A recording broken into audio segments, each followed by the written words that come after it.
After barely 2 years as Labour leader, Jeremy Corbyn is taking his party into a surprise general election called by the Conservatives. This isn't the first national poll since he became leader.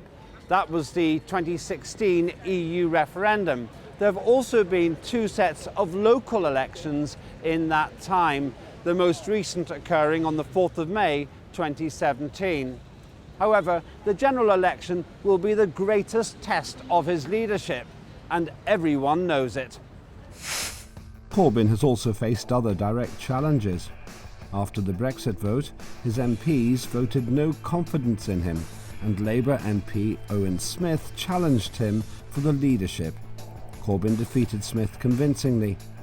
Then, in February 2017, at the Copeland by-election in Northern England, Labour lost the seat to the Conservatives, with Labour support declining and the Conservative vote rising. This was the first government gain in a by-election since 1982. The British public has expressed mixed views about the party leaders. While Theresa May appears to have won considerable popularity, Jeremy Corbyn has faced repeated criticism from his own MPs and also at the hands of the press. This has resulted in poor approval ratings from the public, a view apparently reflected in the voting behaviour of electors in the most recent local elections in 2017.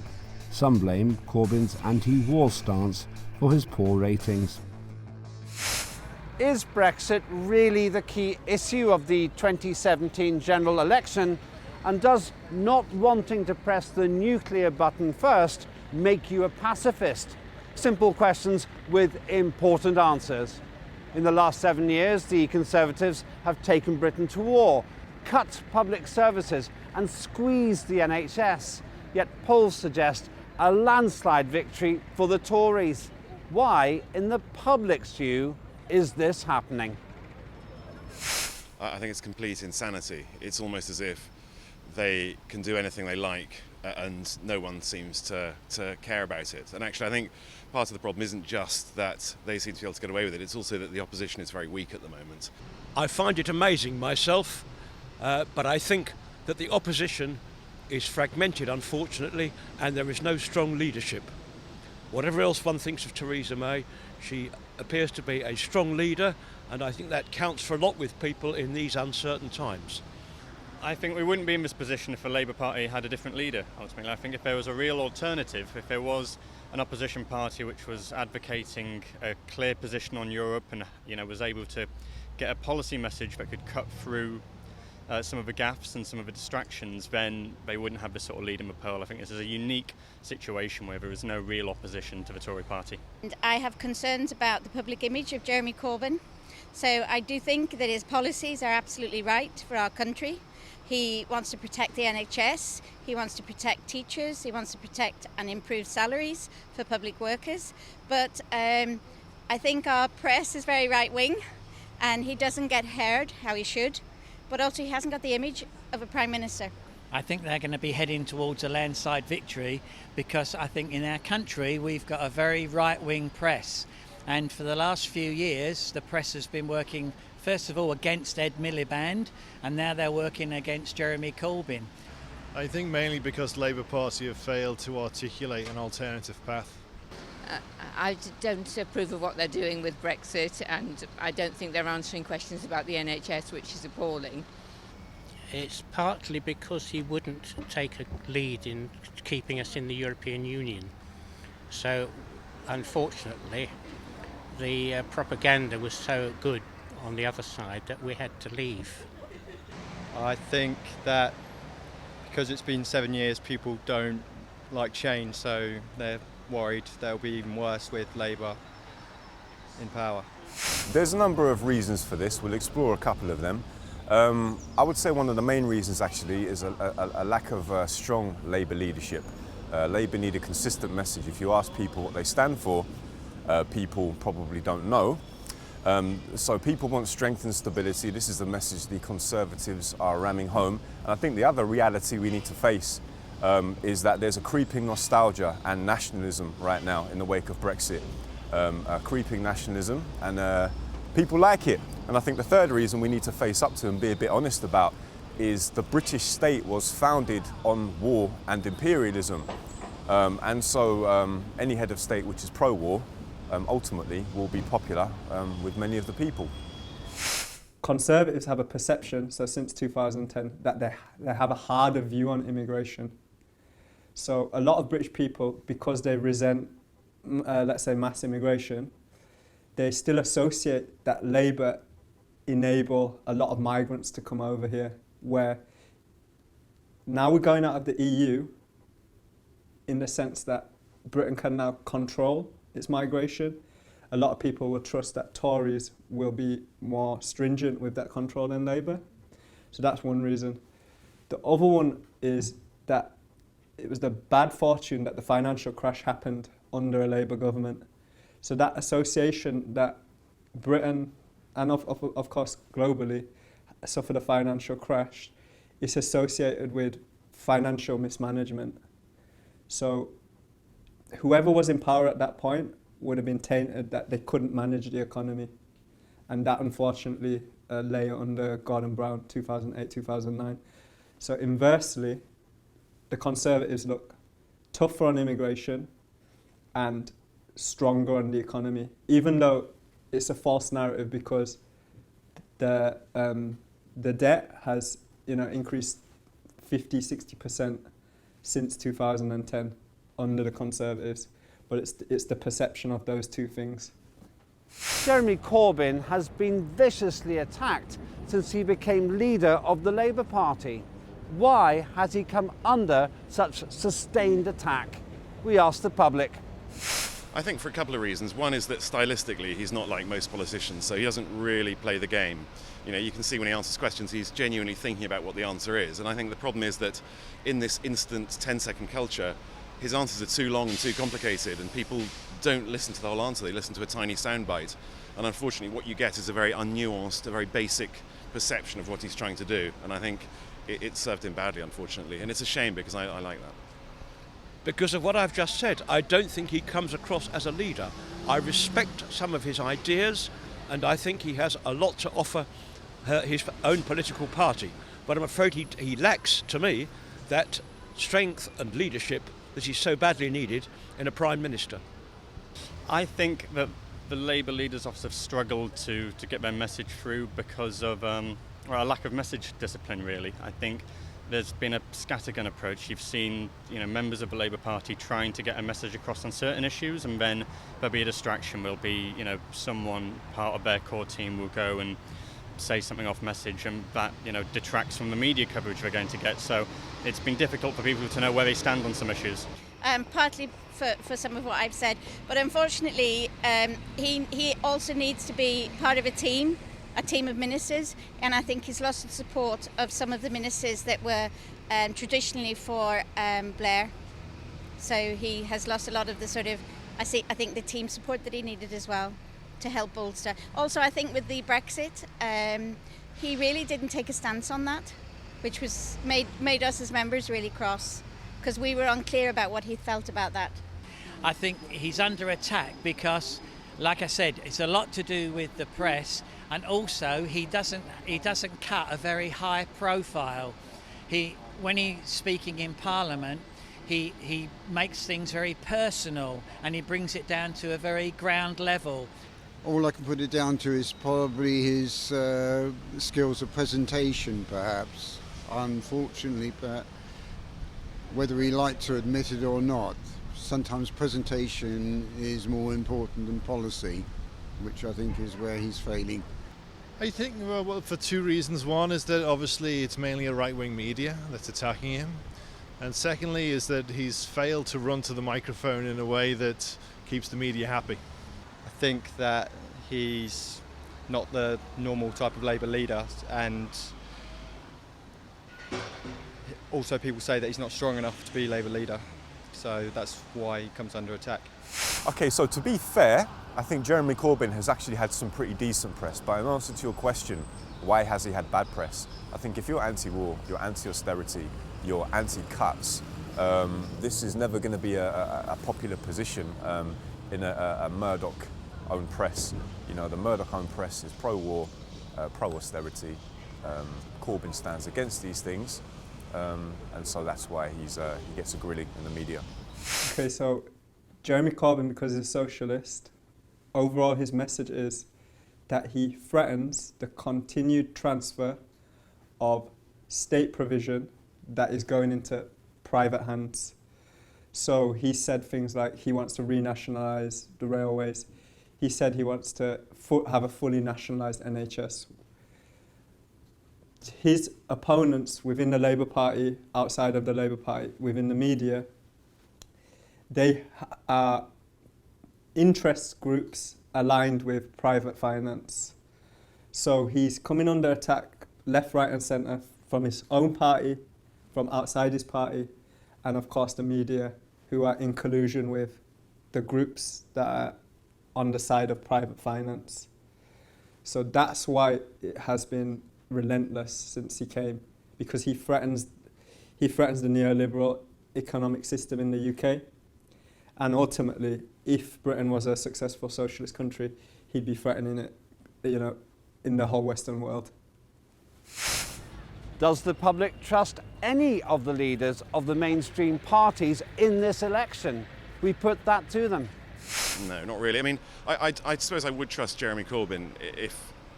It's difficult to say. Not really. No, I think they all have their flaws, but Jeremy Corbyn is the least bad of the three.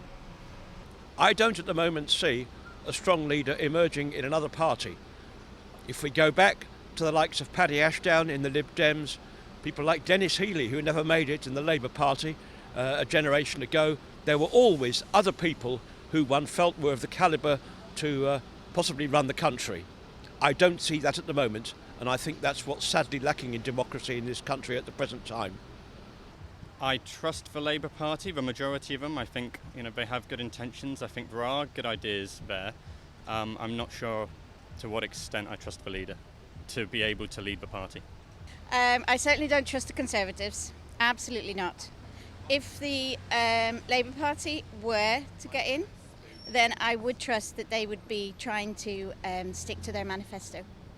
I would trust the Labour Party policies, because they're all policies for people, i.e. getting things like the railways back into national control. I would like to see gas, electricity, water all brought back into national control, so that the good of the country it's not just the good of a few rich people with offshore accounts where all our money is going to. That's what I'd like.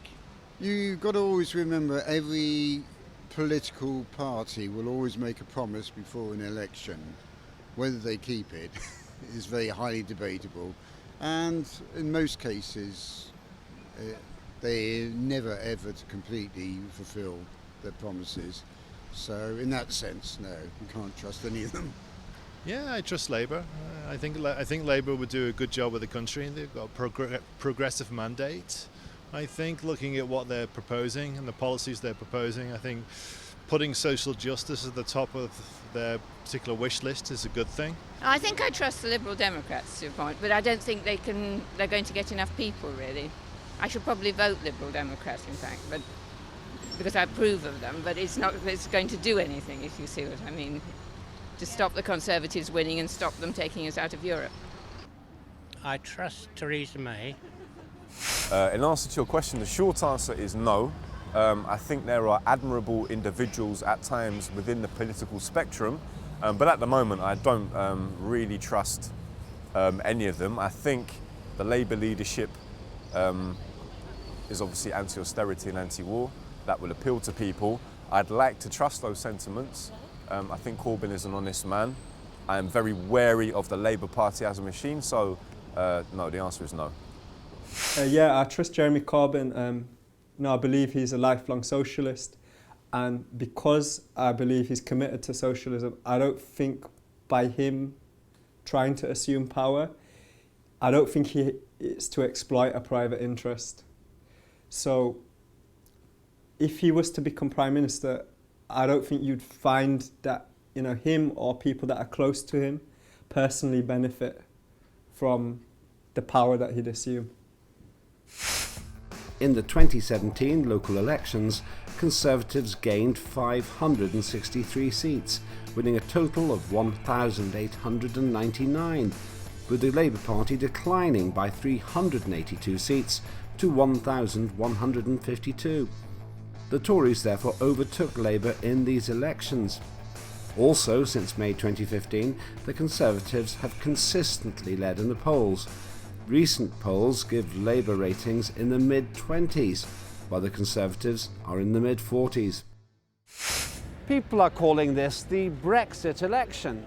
But is Brexit really the most important issue this time round? Here's what we found out. Totally, and no one's talking about it.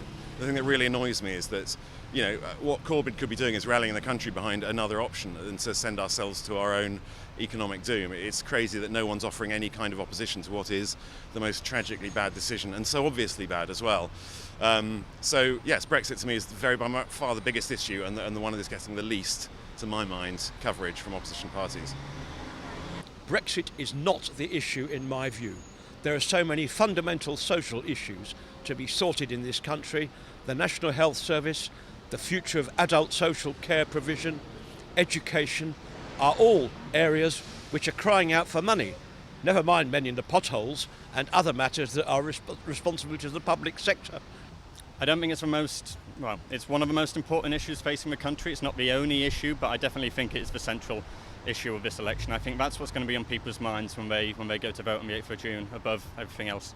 I think for some people it is, and that's unfortunate because I voted to be a Remainer, and I think that's what the Tories have been banking on, really, that they are really riding on that crest of Brexit voters.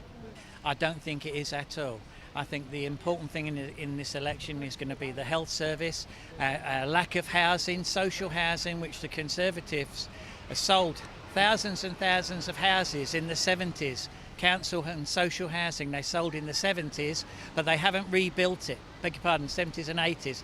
They haven't rebuilt those houses, so young people in London are paying an absolute fortune to live.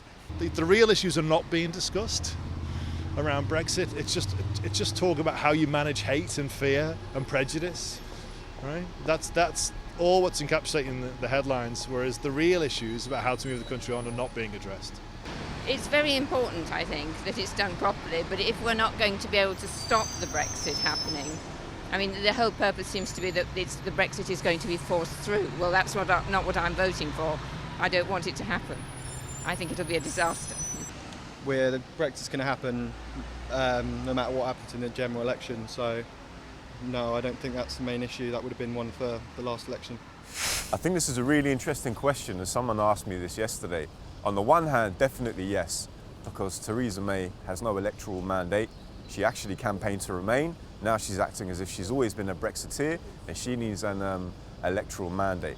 However, the reason why for me this election is not about Brexit is because actually there is no mainstream political opposition, serious mainstream political opposition to Brexit. So therefore it can't be about Brexit. This is about Theresa May essentially conducting a power play, a power hand, trying to get an electoral mandate now, because I think she knows down the line there are going to be serious economic problems in this country, more so than there have been. She knows people are going to ultimately blame her, so she wants to strengthen her hand now rather than later when things get difficult. But this election is not just about Brexit. The most important issue, which has been constantly polled, is the economy. But after the economy, Brexit is definitely the thing that's on everyone's mind, because once Brexit happens, depending on who leads the country, there's going to be a huge contrast of how those negotiations turn out and the results of those negotiations. If Theresa May wins power, we're going to be looking at what is going to be Britain's relationship with human rights, what is going to be Britain's relationship with environment, what is going to be Britain's relationship with workers' rights. Is Britain going to become a low tax haven outside of the EU? Whereas on the other hand, if Jeremy Corbyn wins, it's going to be a total different vision of a post-Brexit Britain. Will it be, like a socialist utopia in comparison? So the whole point of Theresa May calling this election is to basically have a referendum on what vision of Brexit do you want. Do you want a right-wing hard Brexit, or do you want a softer Brexit which retains a lot of the benefits of EU legislation? Jeremy Corbyn has been branded a pacifist because he is against foreign wars and says he would not press the nuclear button first. What does the public think? I think if you actually asked yourself whether you would press the nuclear button first, if you actually really asked yourself, if you thought about what the consequences of that would be, I don't think any of us would. I think it's actually how a real person would answer the question. Unfortunately, because people don't really listen to the whole of his statements, all they get is he's a pacifist, he doesn't like wars, he won't get involved in anything outside this country. And it's a shame, because I think his views are interesting and at least deserve to be examined. I think pressing the nuclear button is a tremendous responsibility, and I personally would not like to have that responsibility, nor I believe would most people in this country. Well, who would press the nuclear button first? Who in their right mind would want to do that? Not just for their country, but for the world, you know? And I think what's wrong with being a pacifist in a world where we've seen war hasn't helped us? I think war is an extension of people's foreign policy, isn't it? And I can't imagine anyone pressing a nuclear button anymore, but particularly Jeremy Corbyn. Well, he's a pacifist, so he doesn't believe in hurting other people, so it's hardly a surprise, is it? I don't think you can brand someone with not wanting to hurt other people. I'm not sure that's a particularly good moral stance to take, is it? I think he's right. I wouldn't say that makes him a pacifist. If he doesn't want to go to war, that's a good thing. I think the fact anyone, including Corbyn, can be branded a pacifist for not wanting to press the nuclear button and to not continue a programme which is costing the taxpayer a huge amount of money. I think the fact you can be called a pacifist for not wanting to drop a nuclear bomb on people is pretty absurd. I think being a pacifist, which I am not, by the way, doesn't necessarily mean you're against self-defense or in any context. But to just label someone a pacifist as if it's a bad thing is just redundant. I think it's brilliant that he's so honest. We live in a world where leadership is seen to be something that is meant to be hostile to our neighbours and other countries in the world. So people have this archetype that a leader has to be strong and potentially aggressive, where nobody in the world wants to see the nuclear button pressed. And yes, the point of deterrent is the fact that your enemies will not know whether you will use it, but we know there are strong economies. Japan, Germany, Brazil, they don't have any nuclear weapons. And although they may suffer some internal problems, such as terrorism, they don't suffer from external threats. So they don't fear that another country is going to invade them. So the point of nuclear weapons is it allows states to behave in tyrannical ways and get away with it because they know they can't face major repercussions because they have nuclear weapons. If Britain giving away nuclear weapons or him saying we'll never use them and eventually, over time decommissioning nuclear weapons means Britain will stop acting in tyrannical ways all over the rest of the world because they would have no fear of repercussions.